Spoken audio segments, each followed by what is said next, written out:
नमस्कार, मैं हूं संजय शर्मा। आप देख रहे हैं 4PM न्यूज नेटवर्क। एक गाने की कुछ लाइनें मुझे बड़ी पसंद हैं। लाइनें थी, एक शहंशाह ने बनवाकर हसीन ताजमहल, हम गरीबों की मोहब्बत का उड़ाया है मजाक, ए मेरे महबूब मुझसे कहीं और आके मिलाकर।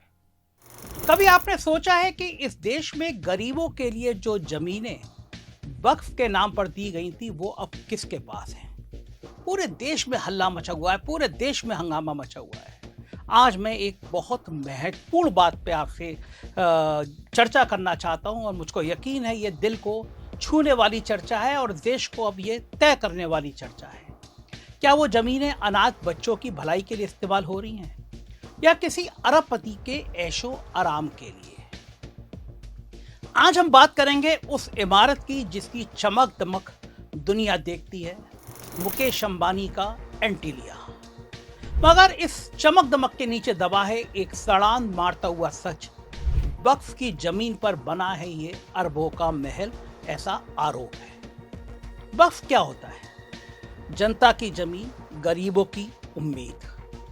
वक्फ एक इस्लामिक व्यवस्था है जिसके तहत कोई संपत्ति अल्लाह के नाम पर समाज के जरूरतमंदों के लिए वक्फ कर दी जाती है, दान दे दी जाती है। ये जमीनें अनाथों, गरीबों, बुजुर्गों और शिक्षा संस्थानों के लिए होती है। ये कोई निजी संपत्ति नहीं होती है, ये एक अमानत होती है। एक भरोसा होता है कि इसका इस्तेमाल नेक कामों में होगा। भारत में करोड़ों एकड़ वक्फ जमीन मौजूद है। आरोप है कि मोदी जी अपने दोस्तों को ये जमीन देना चाहते हैं।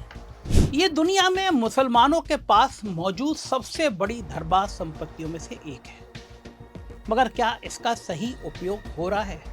कई जगह हो रहा है और बहुत सारी जगह नहीं हो रहा है। एंटीलिया पे हम आते हैं। एक गगनचुंबी सपना है ये या गरीबों के हक पर डाका है ये मुकेश अंबानी का? इस पर आज बात करते हैं। मुंबई के सबसे महंगा इलाका है अल्टामाउंट रोड पर स्थित 27 मंजिला इमारत दुनिया के सबसे महंगे घरों में गिनी जाती है। ए मेरे महबूब मुझसे कहीं और आके मिलाकर। इसकी कीमत लगभग 15,000 करोड़ रुपया आंकी गई है। यहाँ 600 से ज्यादा लोग काम करते हैं। पूरा स्टाफ महल की देखभाल में लगा रहता है। मगर ये महल बना कहाँ है, किस जमीन पर? इन पूंजीपतियों को कोई फर्क नहीं पड़ता कि ये लाशों पर कम महल बनाते हैं। 2002 में करीम भाई इब्राहिम ख्वाजा वक्फ ट्रस्ट की जमीन, जो एक अनाथालय के नाम पर थी, वो जमीन अंबानी की company Antilia commercial private limited को मात्र 21.05 करोड़ रुपए में बेच दी गई। इसे कौड़ियों पर बिकना कहते हैं। अब सवाल यह है, क्या ये ट्रस्ट को हक था बेचने का? बिल्कुल नहीं, क्योंकि ये जमीन वक्फ बोर्ड की संपत्ति थी और इसके लिए वक्फ बोर्ड की अनुमति लेना अनिवार्य था। मगर ना उस वक्फ बोर्ड की अनुमति दी गई और ना ही सार्वजनिक निविदा निकाली गई। इस बात के आरोप कई दस्तावेजों में लगाए गए हैं। मैं बताऊंगा आपको कि एक अनाथालय से अरबपति तक कैसे बिकता है इंसाफ। ये जमीन गरीब बच्चों के अनाथालय के लिए वक्फ की गई थी, मगर जिस संस्था ने उसे संभालना था उसने उसे देश के सबसे अमीर आदमी को बेच दिया। इसे कहते हैं विश्वासघात। ये सिर्फ एक डील नहीं थी, ये एक भरोसे की हत्या थी। सोचिए, एक तरफ देश में लाखों अनाथ बच्चे फुटपाथ पर सोते हैं और दूसरी तरफ उनकी जमीन पर खड़ा है अरबों का महल, गरीबों के सपनों पर अंबानी का महल। यहां सवाल सिर्फ कानून का नहीं है, ये सवाल बड़ा नैतिकता का है। क्या गरीबों की जमीन पर अमीरों का हक हो सकता है? इससे भी बड़ा सवाल यह है कि इस मामले पर सरकार, अदालत और मीडिया की चुप्पी क्यों है? जब वक्फ बोर्ड को यह जानकारी मिली तो उन्होंने इस बिक्री को अवैध बताया और बॉम्बे हाई कोर्ट में मामला दर्ज किया। हालांकि अदालत ने शुरू में ट्रस्ट के पक्ष में फैसला दिया, लेकिन बाद में यह मामला सुप्रीम कोर्ट तक पहुंचा, जहां से फिर यह विवाद बॉम्बे हाई कोर्ट में भेजा गया। अब सवाल उठता है, जब एक साधारण व्यक्ति वक्फ जमीन पर झोपड़ी बनाता है तो तुरंत बुलडोजर चल जाता है, मगर जब अंबानी जैसे ताकतवर लोग उस जमीन पर महल बना लेते हैं तो सालों तक मामला लटकता रहता है। सनी देओल की पिक्चर आई थी, तारीख पर तारीख, तारीख पर तारीख। क्यों? क्या भारत में कानून सभी के लिए बराबर नहीं है? क्या न्याय भी पैसे और ताकत के सामने झुक जाता है? क्या हर जगह वैसे ही जज हैं जिनके घर पर करोड़ों रुपया जल जाता है? वक्फ की लूट सिर्फ एंटीलिया ही क्यों? यह कहानी सिर्फ एंटीलिया की नहीं है। देश भर में हजारों वक्फ संपत्तियां गैर कानूनी ढंग से बेची जा चुकी हैं। कहीं पर मॉल बन गए, कहीं होटल बन गए, कहीं ऑफिस बन गए। दिल्ली, हैदराबाद, लखनऊ, मुंबई, हर जगह वक्फ की जमीनों पर कब्जे हैं। कई मामलों में सरकारें और अफसर भी मिली होती है और कई बार तो खुद वक्फ बोर्ड के अधिकारी दलाल बन जाते हैं। ये पूरे सिस्टम की गिरावट है। एआईएमआईएम के सांसद ओवैसी ने खुलेआम संसद में बयान दिया था कि एंटीलिया वक्फ जमीन पर बना है और अंबानी को इससे बेदखल किया जाना चाहिए। मगर ना कोई टीवी चैनल इस पर बहस करता है, न कोई भारतीय जनता पार्टी और ना ही कोई कांग्रेस का नेता भी इस पर टिप्पणी करता है, क्योंकि नाम अंबानी का है। ये सिर्फ मुसलमानों का मुद्दा नहीं है।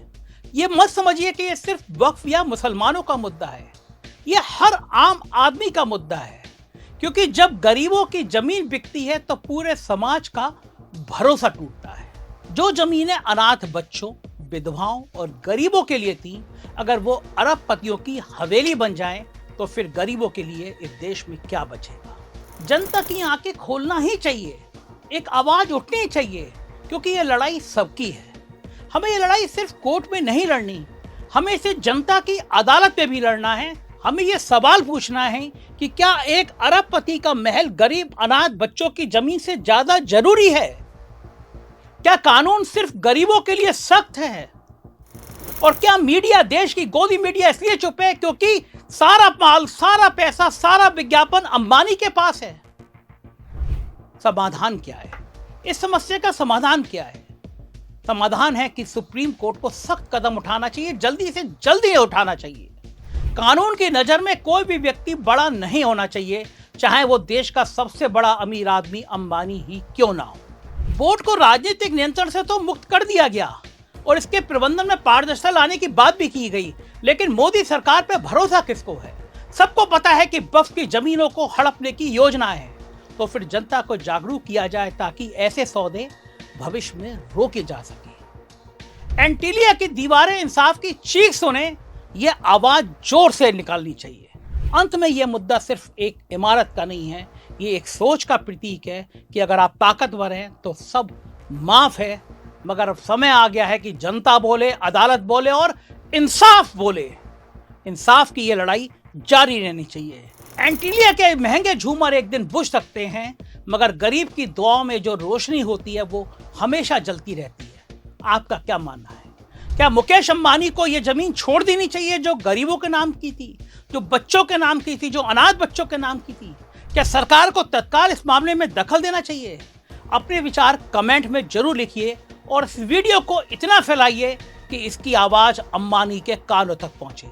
यह आवाज सिर्फ एक वक्फ जमीन की नहीं है, ये इंसाफ की पुकार है, ये हर आम आदमी की पुकार है। इसको देश के हर हिस्से में गूंजना चाहिए। मुझे बताइएगा क्या मैं सही बोल रहा हूं या गलत। चैनल को सब्सक्राइब और ज्वाइन जरूर कीजिएगा। शुक्रिया, थैंक यू।